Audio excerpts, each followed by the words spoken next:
जय सतगुरु महाराज की जय। ओम गण गणपते नमः। ओम सरस्वते नमः। ओम गुरुदेवाय नमः। जयकारा शेरावाली दा बोल साते दरबार की जय। जयकारा शेरावाली दा बोल साचे दरबार की जय। जगदीय जोता वाली माता रानी थाड़ी सदा ही जय। दुर्गा सप्तशती का 12वां अध्याय। देवी चरित्रों के पाठ का महत्व। देवी बोली, देवताओं, जो एकाग्र मन होकर प्रतिदिन इस स्तुतियों से मेरी वंदना करेगा, उसकी सारी बाधा मैं निश्चय ही दूर कर दूंगी।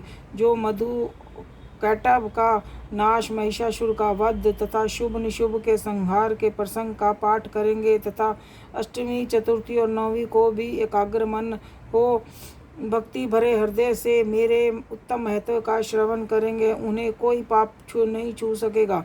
उन पापों से आने वाली आपत्तियां भी नहीं आएंगी। उनके घर में कभी गरीबी नहीं होगी और उनको कभी प्रेमी जनों के वियोग का दुख भी नहीं सहना पड़ेगा। इतना ही नहीं, उन्हें शत्रुओं से, लुटेरों से, राजा से, शस्त्र से, अग्नि से तथा जल से भी कभी डर नहीं होगा। इसीलिए आपको सबको एकाग्रचित्त होकर भक्ति पूर्वक मेरे इस महत्व को सदा पढ़ना और श्रवण करना चाहिए। यह परम कल्याण कारक है। मेरा महत्व महामारी से पैदा होने वाले समस्त उपद्रव्यों तथा आध्यात्मिक, अधिभौतिक, अधिदैविक तीनों उत्पादों को शांत करने वाला है। मेरे जिस मंदिर में प्रतिदिन विधि पूर्वक मेरे इस महत्व का पाठ होता है, उस स्थान को मैं कभी नहीं छोड़ती। वहाँ सदा ही मेरा वास रहता है। बलि, पूजा, होम तथा महोत्सव के अवसरों पर मेरे चरित्र का पूरा पाठ और श्रवण करना चाहिए। ऐसा करने से मनुष्य विधि को जानकर या बिना जाने भी मेरे लिए जो बलि, पूजा या होम आदि करेगा, उसे मैं बड़ी प्रसन्नता के साथ ग्रहण करूंगी। शरतकाल में जो वार्षिक महापूजा की जाती है, उस अवसर पर जो मेरे इस महत्व को भक्ति पूर्वक सुनेगा, वह मनुष्य मेरे प्रसाद से सब बाधाओं से मुक्त तथा धन धान्य एवं पुत्र से संपन्न होगा। इससे कुछ भी संदेह नहीं। मेरे इस महत्व को सुनकर तथा मेरी शुभ आपत्तियों को सुनकर और युद्ध में किए मेरे पराक्रमों को सुनकर मनुष्य निर्भय हो जाता है। उसके शत्रुओं का नाश हो जाता है और उसका सब प्रकार से कल्याण होता है तथा उसका कुल सुखी रहता है। सर्वत्र शांति, कर्म में बुरे स्वप्न दिखाई देने तथा ग्रह जनित भयंकर पीड़ा उपस्थित होने पर मेरा महत्व श्रवण करना चाहिए। इससे सब विघ्न, बाधा तथा भयंकर ग्रह बाधाएं शांत हो जाती हैं और मनुष्यों द्वारा देखा दुस्वप्न शुभ स्वप्न में बदल जाता है। बाल ग्रहों से पीड़ित हुए बालकों के लिए यह महत्व शांति कारक है तथा मनुष्य के संगठन में फूट होने पर यह अच्छी तरह प्रकार मैत्री कराने वाला है।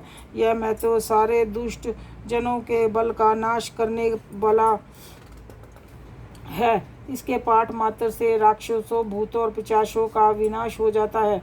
मेरा यह सब महत्व मेरे सन्निधान की प्राप्ति कराने वाला है।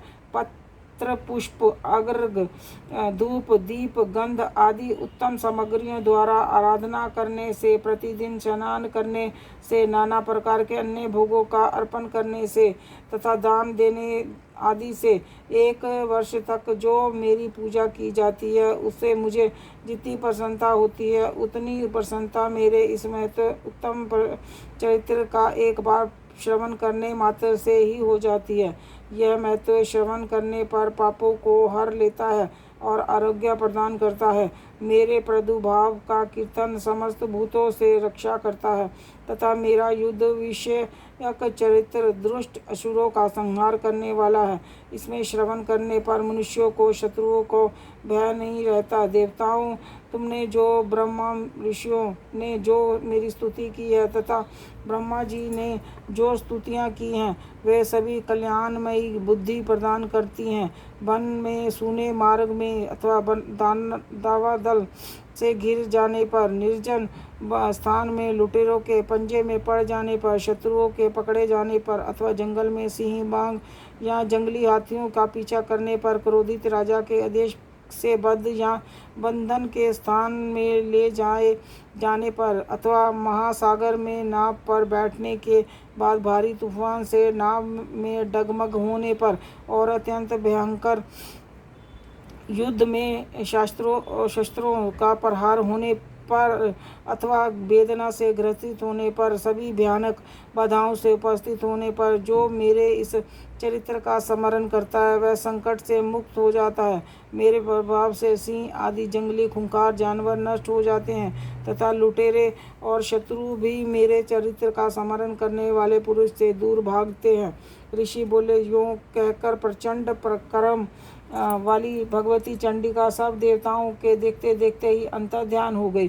फिर समस्त देवता भी शत्रुओं के मारे जाने पर निर्भय हो पहले की भांति यज्ञ भाग का उपयोग करते हुए अपने अपने अधिकार का पालन करने लगे। संसार का संहार करने वाले महाभयंकर अतुल पराक्रमी नीच देव शत्रु शुभ और महाबली निशुभ के युद्ध में देवी द्वारा मारे जाने पर शेष दैत्य पाताल लोक में चले गए। राजन, इस प्रकार भगवती अंबिका देवी नित्य होते हुए भी पुनः पुनः प्रकट होकर जगत की रक्षा करती हैं। वे ही इस विश्व की मोहित करती हैं, वे ही जगत का जन्म देती हैं, वे ही प्रार्थना करने पर संतुष्ट हो विज्ञान और समृद्धि प्रदान करती हैं।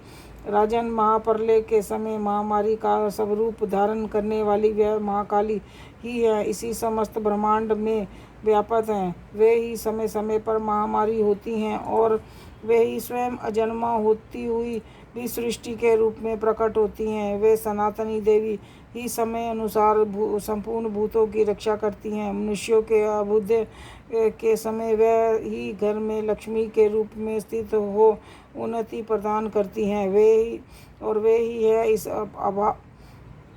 अभाव के समय दरिद्रता बन के विनाश का कारण होती हैं। पुष्प, धूप और गंध आदि से पूजन करके उनकी स्तुति करने पर वे धन, धार्मिक, युद्ध तथा उत्तम गति प्रदान करती हैं। 12वां अध्याय समाप्त। जयकारा शेरावाली दा बोल साचे दरबार की जय। जगदिया जोता वाली माता रानी थोड़ी सदा ही जय। भूलना चुका माफ़ करने वाली माता रानी थोड़ी सदा ही जय।